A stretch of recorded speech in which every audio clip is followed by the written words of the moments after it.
Hey, what's up guys? Welcome back to Cadillac Driven. Yes, we're back with another video and we got more content coming your way. And today we're going to be talking about an important topic. Should you be buying a Cadillac or any car in 2022? Now, there's two types of people, right? There's people who need a car, and if you need a car, you need to watch this video all the way through to the end. And there's people who want a car. So if you're just wanting a car, then maybe this is going to help you make a decision if you should or not in 2022. All right, so with that being said, let's get started with this video. All right, you all, let's get started with this video. Now, first of all, I got to thank everybody who have been supporting the channel. I want to thank everybody for the respectful comments in the comment section down below. But listen, you all, I'm trying to get to 1,000 subscribers. If you have not subscribed, subscribe to the channel. I'm also trying to get to 4,000 watch time hours. So if you can watch this video all the way through to the end, it would be greatly appreciated, and welcome to Cadillac Driven. All right, but let's talk about this. Topic is, should you be buying a car in 2022? All right, let me get comfortable here so we can talk about this. I'm not driving anywhere. Now, listen up, you all. It's a big problem in 2022 so far as the car market is concerned, right? The pandemic has caused a big problem in many different areas of life today. And one of those areas is the car market. Now, if you're out there and you're thinking about buying a car, whether you need a car or you want a car, you got to consider the problem that's out here right now, and that is a chip shortage. The chip shortage they thought was going to be fixed by now, but it is not. This chip shortage can last anywhere from 1 to 2 more years, if not 3 more years. Now, there are some companies that's going to be getting together. I think Intel is one. They're talking about building facilities, but those facilities that they're going to be building, it's going to take up to 3 years just to get it built, not to even get it running. That's just to get it built, right? So they're trying to get on top of it, but this isn't going to happen anytime soon. Now, I ordered a car back in May of 2021. That car right now today is not here at all.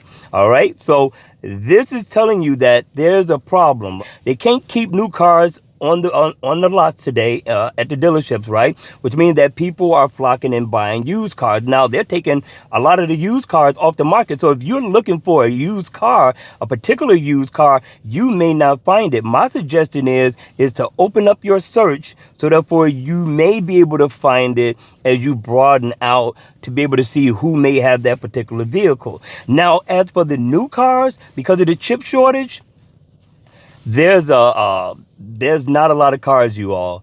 So if you're looking for a Pacific Cadillac, if you're looking for a Pacific BMW, a Pacific Mercedes-Benz, or a Nissan, you may have a long wait. Now, even if you pre-order, that's not going to get the car here any faster at all. Now, you may wait anywhere from 12 months, right, all the way up to maybe a year and a half. Maybe that car come in 6 months. My car is still sitting at the factory waiting on chips right now today. All right. So should you be buying a car? You might want to think about it. You might want to hold on to that car. But if you got to buy one, broaden your search. You know, you may have to go out of state, right, in order to get the car you're looking for, because the dealership in your area may not have it right now, especially if you're needing a car in the next 2 to 3 months. All right, you all, this one here, you need to listen to. First off, MSRP, right? This is the price, suggested price that the dealerships put out. And so on top of that price, they're marking up over MSRP. So they putting a price out on top of the MSRP called market demand. Now, I call it price gouging. You can call it whatever you want to call it. I think it's just taking advantage of the consumer. Now, it is not the consumer's fault that the pandemic caused the issue with the chip shortage that's coming from China, right? Because we're not building chips here.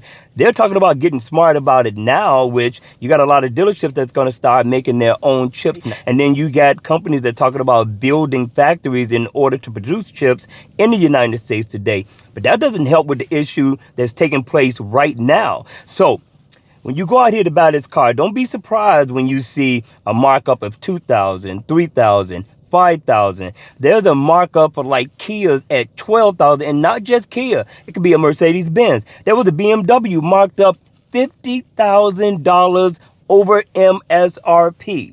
Yes, and then there was a 2022 Charger that was marked up, right, $50,000 again over MSRP, and they're figuring somebody wants this car bad enough, they will buy it. Now, for those of you all who have disposable money, then okay, you go ahead and get it. But you create a problem for everybody else who could otherwise afford it.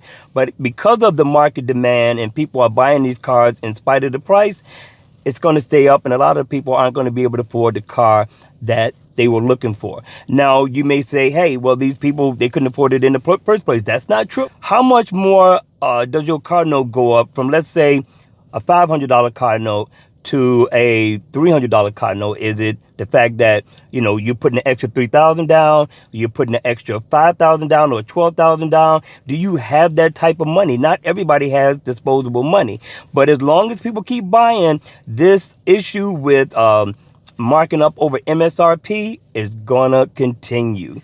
Now, here's the thing you need to look at. First off, take a look at the fact that you may be able to go to the dealership that you've been dealing with, that you've been buying cars with, that's going to mark off, right, the market demand price. But that, let's say, discount you get from your job, they may not take it. I had the issue just recently with buying a Hyundai Tucson for my daughter, and they would not let me use my discount for my job. He said he threw in everything that he can throw in, and I just didn't understand that, right? Well, it brought her price down and gave her what she was looking for. She wanted to buy it. Fine. May have been another story if that was the car for me, right? But because she had positive equity in the car, she was able to put a lot of that money. She put all of that money down on the car, which helped her to bring the price down so far as what her car note would be.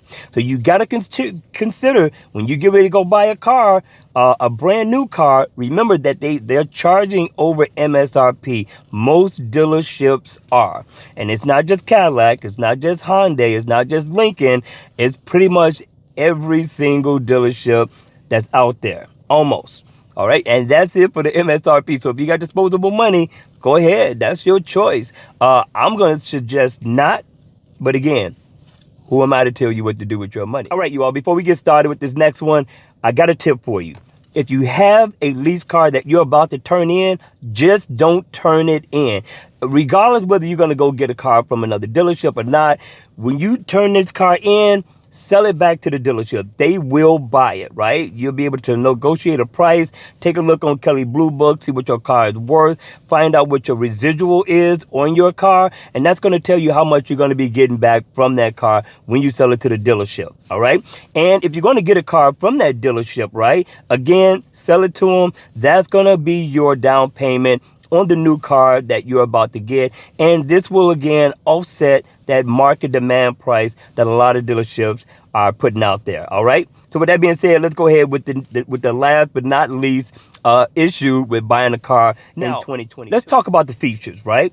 Now, this is particularly with Cadillac. Now, you're talking about Nissan are taking away some things. You're talking about Jeep are taking away some things. I haven't heard anything about Mercedes-Benz and BMW and Audi taking away anything yet. But some of these manufacturers are taking away features, right? So we're going to talk about Cadillac right now.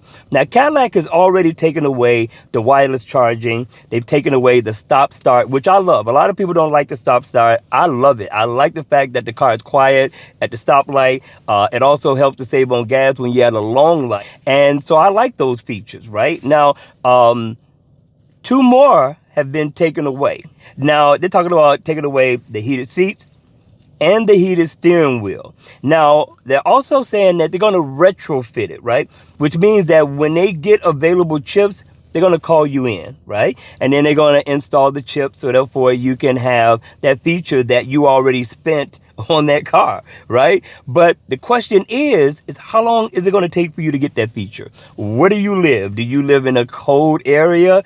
Do you live in an area like me? I got spring, summer, winter, fall. And in the winter time, you mean to tell me I don't have no heated seats? And I love my heated steering wheel. I don't have my heated steering wheel either. How long is it going to take? Is it going to be 12 months? Is it going to be 2 years? You know, is it going to be right before I get ready to turn the lease car in or the car in that I'm financing? I don't know. It's a chance that you take, but you still pay for those things, but you do not have them. So those are some of the features that they're taking away from Cadillac vehicles. I know for a fact that the XT6, the XT6, the XT5, and I believe the CT4 and the CT5 are going to be losing some of these features. So be mindful when you're going in to buy a Cadillac. Some of these features may not be readily available when you buy this car, right? And they are giving some type of credit. I think it's like $15. I don't know how much it costs to put in heated seats and a heated steering wheel, but I know it's more than $15 that's already tacked into the price for what you're spending on that car. All right, you all, that's going to be it. I just wanted to get this across. Hit me in the comment section down below. Let me know your thoughts on this topic. Should people be buying a car in 2022, or should, when they are shopping for a car in 2022, how mindful should they be? All right. And oh, yes, I got to ask this one. Should anybody be paying over MSRP for any car in the United States? All right, you all, that's going to be it. Remember, hit the like button, smash that notification bell, and do not forget to subscribe. And I'll see you all again at the next video. Enjoy life, have some fun, and remember to please be safe.